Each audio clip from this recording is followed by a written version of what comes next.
Olá, olá, muito bom dia, todos sejam bem-vindos no Sextou aqui do Primeira Hora do Agro. Hoje, dia 9 de dezembro de 2022, hoje tem jogo do Brasil, meio-dia, Brasil e Croácia. Vamos torcer aí para a seleção passar para a semifinal. Eu tô vendo o pessoal comentando ali, Espírito Santo, sol e quente, Juliana aqui, o Morão no Paraná quente, quente. Aqui em Curitiba também, já nesse momento, 23 graus, já a expectativa é que chegue a 32 graus hoje. O problema é que faz aquelas pequenas tempestades no final do dia, né? Um dia muito quente, traz uma chuva muito forte no final do dia. E isso pode causar algum transtorno, alguns problemas ali, mas realmente uma semana muito quente. Já nos aproximamos do verão, né? Finalzinho do mês começa o verão. Quem está sofrendo muito com o calor, e até uma das chamadas de hoje, e nós estamos vindo comentando há alguns dias aqui, é a Argentina. A Argentina realmente não está com vida fácil por lá. A expectativa ainda, o forecast de clima não mostra um arrefecimento com relação à temperatura, não mostra a chegada de chuvas ainda por lá, então muito provavelmente eles vão ter perdas de produção para milho e para soja lá. O trigo já está sendo colhido, basicamente metade do trigo da Argentina já foi colhido, teve problema, vai ter uma queda de produção também bem expressiva. Agora, soja e milho vai ser uma quebra feia. Eu acredito que vai ser similar à quebra que teve no Rio Grande do Sul e no Paraná na temporada passada de soja. O Rio Grande do Sul chegou a perder quase 50% da sua produção. Até alguns municípios do Rio Grande do Sul já começam a decretar emergência hídrica também. Ontem teve uma foto rolando, eu não lembro aonde que me mandaram, de onde que me mandaram essa foto, de lavouras de milho lá completamente secas e não vai desenvolver. Naquele município lá não adianta chegar chuvas que não vai resolver. Olhando os modelos de climático, aquele que eu tenho mostrado para vocês também diariamente, não há ainda para os próximos dias algum retorno de chuvas na região núcleo. Aqui mostra uma chuva vindo nessa região, aqui mais ao norte da Argentina, grande região produtora de azeitona, produtora de vinhos, né? Mas na região núcleo aqui, Buenos Aires, Santa Fé, Córdoba, que é a grande região produtora, né? Por isso que chama-se região núcleo, não há uma expectativa de um retorno de chuvas no curto prazo. Você vê que nos próximos 5 dias não há essa perspectiva. Próximos 6 a 10 dias, ainda pior ainda o quadro em comparação. Você vê esses dois modelos europeus, você vê que essa chuva ela acaba subindo para o centro do hemisfério sul, da América do Sul e não desce, não vem chuvas aqui. Essa chuva vai acabar pegando o norte do Mato Grosso do Sul, pega o Mato Grosso, Goiás e vai lá até o Mato Piba e pega Minas Gerais também. Então, para as lavouras de soja que estão plantadas aqui, é uma boa notícia. O desenvolvimento lá vai muito bem na região do Mato Grosso, muito bem. Realmente é um ou outro ponto ali que precisaria de uma chuva, e essa chuva aparentemente está vindo. E para os próximos 11 a 15 dias, esse modelo aqui, o GFS aqui 0Z, mostra alguma intensidade de chuvas, mas muito pequena e muito a oeste do país. Precisaria de chuva nesta região aqui, que é a que está amarelinha ainda, que está com deficiência hídrica, está com déficit hídrico. Outros modelos, o próprio GFS, o outro aqui, também mostra que não há essa expectativa de chuvas ainda. Então, esse é um fator que tem sustentado e tem puxado as cotações do farelo de soja lá na Bolsa. Ó, o Márcio dizendo aqui, ó, milho não recupera, não tem recuperação de milho, realmente. Então, vai haver perda de produção em algum município do Rio Grande do Sul e vai haver perda de produção muito forte na Argentina. E essa perda, como eu estava dizendo, ele tem puxado as cotações do farelo de soja lá na Bolsa de Chicago. A Argentina, que é o maior exportador de farelo de soja do mundo, assim como é o de óleo vegetal também. Então, você reduz uma oferta de uma maneira muito forte, muito drástica, no principal player do mercado, é natural que os preços subam. Pelo gráfico, dá para ver o rally que foi iniciado no dia 30 de novembro, não tivemos nenhum dia de quedas desde então. Já estamos indo aí para 9 sessões, 10 sessões de alta no farelo de soja. Inclusive aqui no dia 6 foi uma alta muito realmente forte.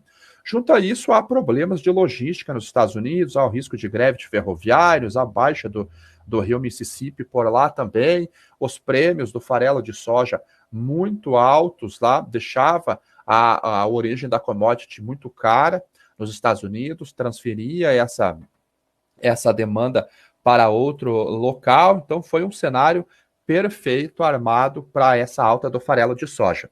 O óleo de soja, ele voltou a subir hoje, mas ele tem ainda um caminho muito longo para tentar recuperar alguma coisa. Até por esse gráfico, a gente vê que ele está sobrevendido e muito distante de médias móveis. Então, precisaria uma correção técnica para esse óleo de soja poder ou seguir o seu caminho de queda, e aí ele poderia vir nessa faixa de 55, que seria esse fundo aqui, ou ele vira para alta. Particularmente, eu acho que ele vai ficar onde ele está, não vai ter uma movimentação muito grande.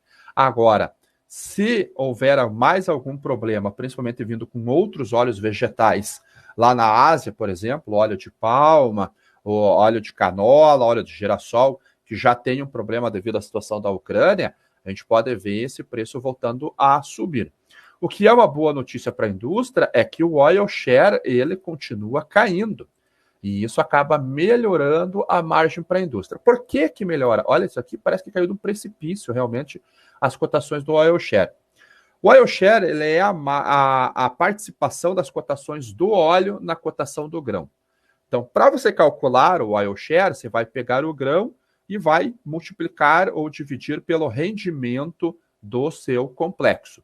Se você tem o óleo que tem um rendimento ali de 19%, 18,5%, 19%, representar mais da metade das cotações do grão, você vê que a margem está muito ruim, porque aquele produto que é o farelo, que deriva ali 77%, 78% dele, não está tendo demanda. Então, o principal produto tem uma queda no preço, enquanto o produto que tem menor rendimento tem uma alta do preço. Isso piora a margem para a indústria. Então, o oil share na faixa de 30%, 34%, que é o que estava trabalhando aqui lá no pré-Covid, você vê 33%, 34%, aqui era muito saudável para a indústria. Muito saudável para a indústria. Quando veio a pandemia, aí a configuração mudou, chegou a 50% e agora voltou a 40%, que passa a ser uma boa notícia realmente para a margem da indústria. Isso pode fomentar a demanda. E talvez seja isso que esteja acontecendo. Então, hoje, ambos as commodities subindo, o grão subindo também, $14,90, o bushel alta de 0,25%. O vencimento maio do próximo ano já a $15 o bushel. Essa possibilidade foi antecipada aqui no canal, que haviam fundamentos para a soja poder subir, poder voltar para esses patamares de preços aqui. Então, particularmente com essa retomada de preços próximo a $15 para a entrada da safra brasileira, eu acho que há uma boa chance de comercialização. Então, o produtor deve avaliar ali o seu basis regional, avaliar a logística, a taxa de câmbio, mas eu acho que há uma boa oportunidade de venda aqui. Os prêmios, eles já começam a sentir o impacto do tamanho da safra brasileira. A cada dia que passa, nós vemos a possibilidade de termos uma safra próxima a 150 milhões de toneladas sendo confirmadas. O que nós temos como prêmios de exportação no dia de hoje? Ontem nós tivemos uma leve alta, hoje nós já temos uma queda, principalmente para o meio do ano. Queda de 15 pontos, 10 pontos para entrega em junho. Entrega em julho uma alta um pouquinho menor, mas na entrada da safra a gente já tem 43, 42 e abril e maio a gente já tem 33 e 42 pontos. A gente vê no gráfico aqui qual é o movimento do prêmio de exportação, este para entrega entre abril e maio, comecinho de maio. Então, olha a queda que ele teve. Ele que já esteve aqui na faixa de 80 acima, Agora ele está em 43 acima. Juntando com o dólar futuro, aí eu vou fazer a continha para vocês da formação de preço, para vocês verem. Deixa eu puxar o dólar futuro aqui. Vou puxar essa planilha aqui e vou abrir a de formação de preços aqui do ladinho. Só um segundinho que eu estou preparando a planilha. Opa, aqui, ó. Essa é a planilha de formação de preço que nós temos para a soja. Quando eu olho o dólar futuro, lá para maio, por exemplo, 5 meses à frente, eu tenho a 5,38. Se eu vejo abril, eu tenho 5,35, que é um patamar muito bom. Então, colocando a Bolsa de Chicago para entrega ali a segunda metade, abril, e primeira quinzena de maio, até o dia 15 de maio, a 15 dólares o bushel, eu tenho um prêmio de exportação a 42 dólares, 42 centavos de dólar por bushel, e eu tenho um dólar na faixa de 5,38, vamos colocar 5,35, para ficar uma continha um pouquinho mais adequada. Lá no Porto, nós temos uma soja sendo negociada na faixa de 181, 180 reais para maio do ano que vem, para abril do ano que vem, o que é um valor muito bom, face ao que nós tivemos alguns dias atrás. Quando a soja chegou a 1.400, a gente teve, e o dólar ele tinha caído um pouquinho, a 5,20, a gente chegou a ter essa soja sendo negociada a 165. Então, olha a oportunidade que pode estar acontecendo agora. Se eu pego um frete aqui do interior do Paraná para o Porto, a R$100 o frete, vai estar na faixa de 173, 172 no interior do Paraná. Até 171 são valores relativamente muito bons. Se eu vou para a região de central do Mato Grosso, Sorriso, Tangará, talvez até Sinop vai pegar outra rota, tem que ver outro prêmio, nós vamos colocar um frete aqui na faixa de R$500, eu vou ter uma saca sendo negociada na faixa de R$149. Essa saca já foi negociada para essa temporada a 133. Então, melhorou bastante o preço por causa desses referenciais de câmbio e principalmente o referencial de Chicago. Quando eu olho um preço de R$181 a saca no Porto de Paranaguá e faço a conta do prêmio de por exportação, eu vejo que eu tenho um prêmio de exportação. Essa planilha fui eu que fiz, é um trabalho do caramba poder juntar os bases de anos anteriores. A gente vê que ele está próximo da média, um pouquinho até acima da média. Mas se eu olho a tendência de preços, eu acho que esse prêmio pode cair ainda mais, e isso acaba prejudicando. Então, eu acho que nós estamos numa boa janela de comercialização nesse momento. Ontem foram divulgados dados de vendas semanais pelo USDA. Para a soja, olha o número que veio. O mercado esperava um range entre 600 mil e 1,2 milhão de toneladas, e o número veio de 1,7 milhão. Então, uma demanda muito forte ainda pela soja norte-americana. Muito forte essa demanda. Então, isso também ajuda a sustentar os preços lá na Bolsa de Chicago. Para o milho, veio mais ou menos em linha com o que o mercado esperava, entre 300 mil e 950 mil, veio 691 mil toneladas em linha. Então, eu acho que há uma oportunidade da soja, tem que ficar ligado com relação a isso daí. A Vanessa perguntando, a Indonésia vai passar para B40 no biodiesel, óleo de palma deve subir, com problemas na Argentina, demanda pode vir para o Brasil? Não sei se chega a vir demanda para o Brasil. Eu espero que sim, Vanessa, porque já que a gente não vai ter aquela mistura de B14 que foi prometida aqui, a gente deve ficar no B10 durante um tempo ainda. Eu espero que essa medida aí acabe fomentando a demanda aqui no Brasil. Essa é a notícia que nós temos na Reuters hoje com relação à mistura. A Indonésia pode começar a usar o B35 a partir de janeiro, segundo o Ministério da Energia. O B40 eu acho que não fala aqui. Aqui, ó. Estará testando duas formulações de B40. A primeira é uma mistura de diesel com 40% de ésteres metílicos e ácidos graxos, chamado FAME, e a segunda é uma mistura de diesel com 30% de FAME misturada a 10% de diesel verde, feita a partir de palma refinada. Então, se houver problemas de produção por lá, a gente deve ver a demanda migrando para outra origem. Vamos torcer para que seja no Brasil, porque a gente deve vir com uma safra recorde, mais ou menos. Ó, o Rafael Telfer falando, seu negócio a 170, 172 em Passo Fundo, no Rio Grande do Sul, para 30 do 5.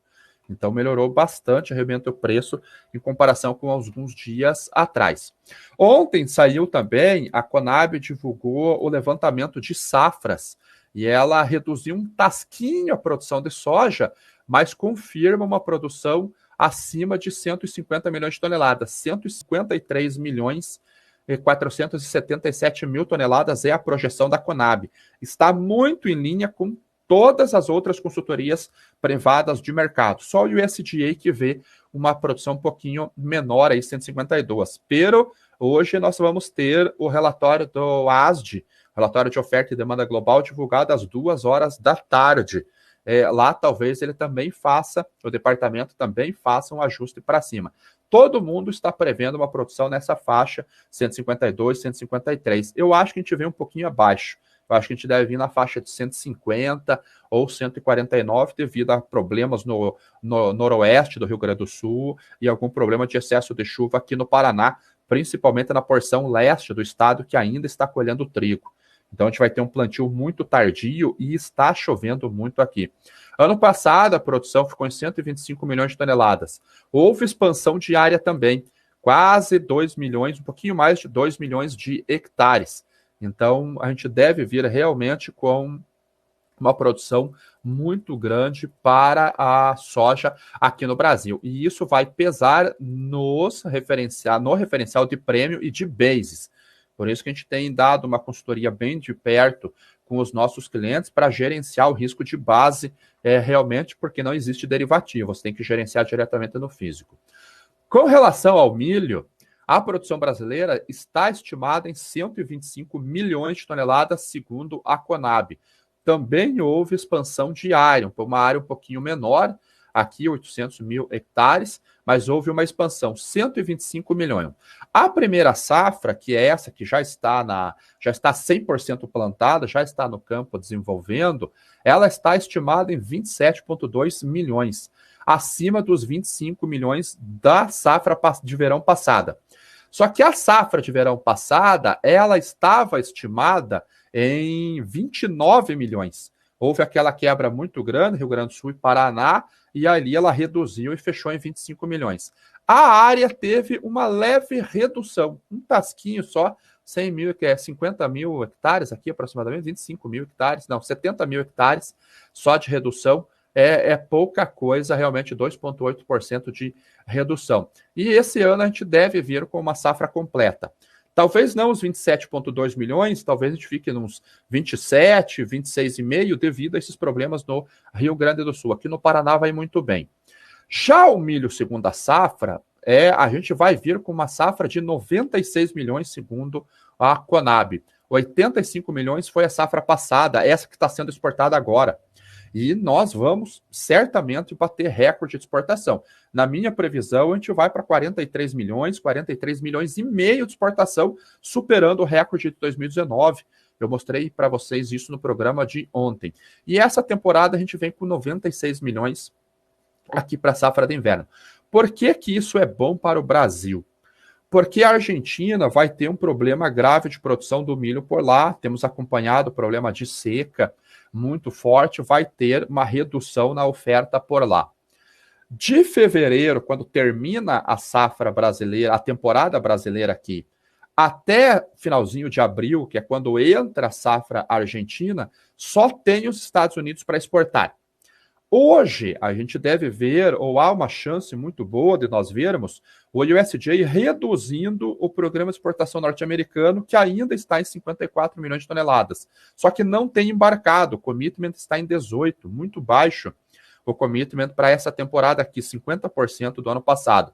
Então, a gente pode ver uma redução no programa de exportação e o aumento de estoque. Isso vai tirar a pressão nessa janela de fevereiro até abril.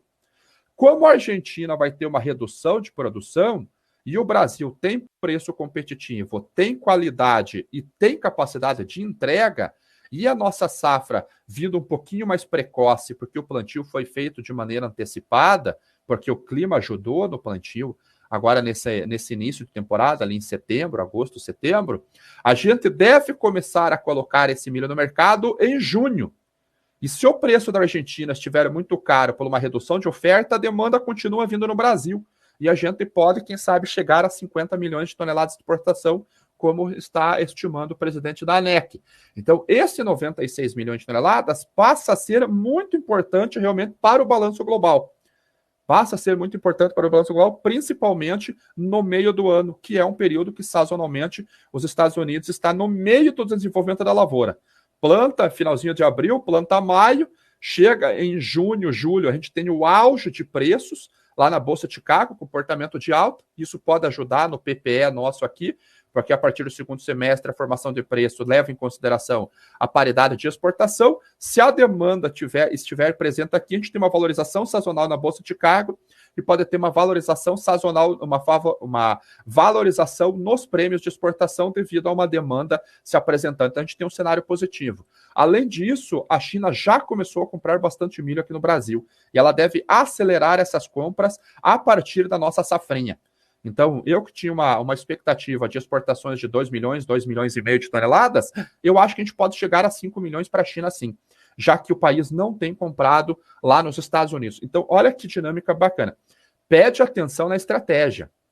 Não é agora aguardar e esperar para ver, até porque custo de produção ele está alto. Questão de fertilizantes já rodou bastante do safrinha, em torno de 90% para o safrinha já rodou lá a compra dos insumos, é abaixo da média dos outros anos.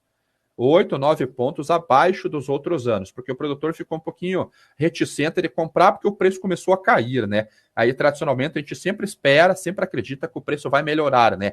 Que o grão vai subir e os custos vão cair. Então, mas mesmo assim, já 90% já rodou bastante realmente para o safrinha, para a segunda safra. Para a terceira safra, que acontece lá no Mato Piba, basicamente, é 2,3 milhão. Imagina, a gente já está produzindo 2 milhões de toneladas numa terceira safra, que é nesses estados aqui, ó.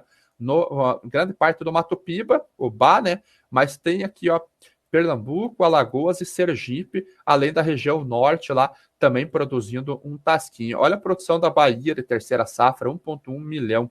Muito importante para o estado essa produção realmente. Então, hoje o cereal ali, ele está subindo também na Bolsa de Chicago, 0,35%, 6 dólares e 44 bushel. O milho também, o trigo também está subindo, 0,54, 7 dólares e 50 o bushel realmente. Então, está indo muito bem as cotações no dia de hoje. O mercado está se posicionando para o relatório do AGE de lá. Pode vir essas reduções, essas alterações, redução na exportação e aumento do estoque lá nos Estados Unidos, pode vir aumento na produção brasileira de ambas as culturas e pode vir aumento no programa de exportação da Rússia. A Sovecom mostrou que quase 43 milhões e meio de toneladas é o potencial de exportação da Rússia, que ela acredita, o ISJ vê 42, então a gente pode ver um aumento aqui no programa de exportação da Rússia por lá, o que seria negativo para outras commodities. O café, mais um dia de queda para o café, ele rompeu a barreira dos 160 centavos de dólar por libra-peso, então ele pode voltar a se apresentar aqui na faixa de 152, 154, que é esse fundo aqui, ele está em 154, então ele pode voltar aqui. Depois disso daqui, o próximo suporte, mais ou menos, é nessa faixa aqui de 146. Esse seria o novo suporte. Aqui nós temos algumas notícias que podem ser conflitantes. A primeira, saiu um relatório essa semana que está prevendo uma produção de café, um superávit de café aqui. Ele já tinha virado superávit, virou déficit, voltou a virar superávit. A consultoria Hedgepoint, ela coloca que havia um déficit projetado de 2,17 milhões de sacas entre abril e março, né? E agora ela prevê um superávit de 3,74 milhões de sacas. A produção brasileira vai estar entre 64,9 e 68,9 milhões de sacas, em comparação com 59 milhões projetadas anteriormente. O café arábica entre 44 e 46 milhões de sacas. Esta é a expectativa da Redpoint, que foi divulgada esta semana. O Deutsche Bank, lá, o Rabobank, ele também faz uma estimativa de safra. Ele espera que a produção cresça pelo menos 8% para 68,5 milhões de sacas. E a Spilling de Beans espera entre 50 e 56 milhões de sacas. Então, essas consultorias e bancos estão prevendo uma produção de bienalidade positiva no café. O Vicente, que é o meu sócio, ele fez um crop tour ali das 10 principais regiões produtoras, ele visitou 5 dessas regiões e ele contesta veementemente esses números divulgados por essas consultorias, porque a florada foi muito boa, mas o pegamento da florada não foi tão bom assim. Então começa a aparecer o chumbinho, muitos chumbinhos caem. Muitas plantas tiveram que fazer uma poda maior do que o normal. E, além disso, é bienalidade negativa a próxima safra. E essa estimativa de produção é como se fosse bienalidade positiva. Então, eu também estou achando que essas projeções estão muito acima da realidade. Só que o mercado trabalha com um equilíbrio, ou um equilíbrio teórico entre a oferta e a demanda. Por isso que nós vemos os preços caindo. Agora a gente tem que ver se ele vai confirmar no dia de hoje o rompimento dessa faixa de 160. Ele pode vir fazer algum teste em algum indicador técnico e voltar a trabalhar acima dessa faixa de preços, ou realmente voltar a cair, vindo testar os 150 centavos de dólar por libra-peso, o que seria uma queda de 1.100 pontos em comparação com a máxima. Para quem é especulador, e para quem é assinante do Commodities em Foco, nossa plataforma que ensina a investir em commodities, e do Relatórios Agro, que é a nossa plataforma de relatório de inteligência de mercado para o produtor rural, deve receber entre hoje e segunda-feira o relatório completo do Crop Tour que o Vicente fez. Aí ele vai ver densidade de produção, quantidade de chumbinhos, produção por metro quadrado, vai ter bastante imagens, vídeos lá no relatório. Ele deve divulgar entre hoje e a próxima segunda-feira esse relatório. Então, vamos ver o que ele vai apresentar. Mas eu estou achando exagerado também essas cotações. Acreditava que os preços iriam cair, mas não que eles iriam derreter nesse nível de preços. Então, para mim, o mercado está colocando no preço algo que vai mudar já no médio e curto prazo. 3, 4 meses a gente deve ver esses preços voltando a subir. Qual o nível de preços que ele pode ir? Não sei. Mas para quem é especulador e quer comprar o café diretamente lá em Nova York, seja contratos futuros, seja alguma estrutura via opções, pode ser que esteja dando alguma chance a commodity. A gente vai discutir isso no estudo semanal um pouquinho mais à frente. Dólar a 5,22 foi o fechamento de ontem, considerando o aftermarket, e o dólar DX trabalhando basicamente estável hoje no 0 a 0. Lá na China, nós temos uma notícia de que o país está reabrindo. Nós já mostramos aqui que na quarta-feira a China anunciou medidas de reduzir as restrições, só que a população está com medo. A população não tem acatado essa liberdade temporária por lá, espero que seja permanente, mas ela tem mantido esse tipo de restrição. Só que essas notícias têm animado esse camarada aqui. Minério de ferro. Olha o minério de ferro na bolsa de Dalian subindo quase 5% lá na China. E na bolsa de Singapura subindo 2,5%. Isso vai fazer, muito provavelmente, as ações da Vale abrirem em forte alta no dia de hoje. Então vamos ficar ligados, na segunda-feira vocês comentam para mim se realmente ela abriu em forte alta. Mas eu acho que a Vale vai abrir com uma forte alta hoje, muito provavelmente acima de 2%, devido a esse movimento na bolsa de Dalian e na bolsa de Singapura, um rally de preços aqui para o minério de ferro. E para nós encerrarmos, hoje saiu uma notícia de que a bolsa de Dalian vai liberar para estrangeiros negociarem contratos futuros de soja e de farelo de soja a partir do dia 26 de dezembro.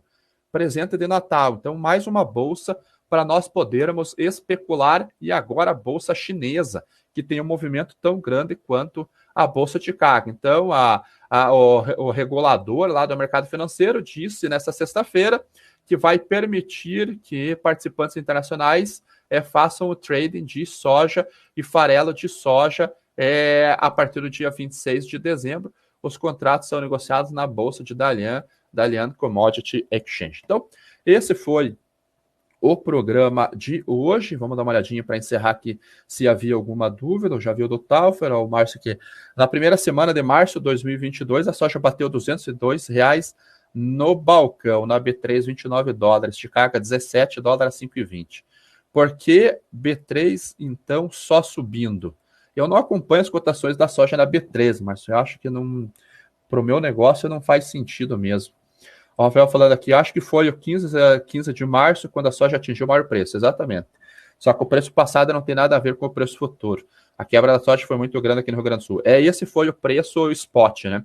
O preço futuro não foi tanto... O preço futuro nunca chegou a 17 lá na Bolsa de Chicago. Então, o pessoal dá o like aí, poucos likes. Por favor, ajudar no like ainda. Aqui na BMC também, poucos likes, 56 likes, só mais de 200 pessoas assistindo. No meu canal aqui também, pouquíssimos likes e mais de 391 pessoas assistindo. Então, bom programa, bom pré-market agora na BMC. Boa sorte para o Brasil e nos vemos na segunda-feira, no Primeira Hora do Agro, às 8 horas da manhã.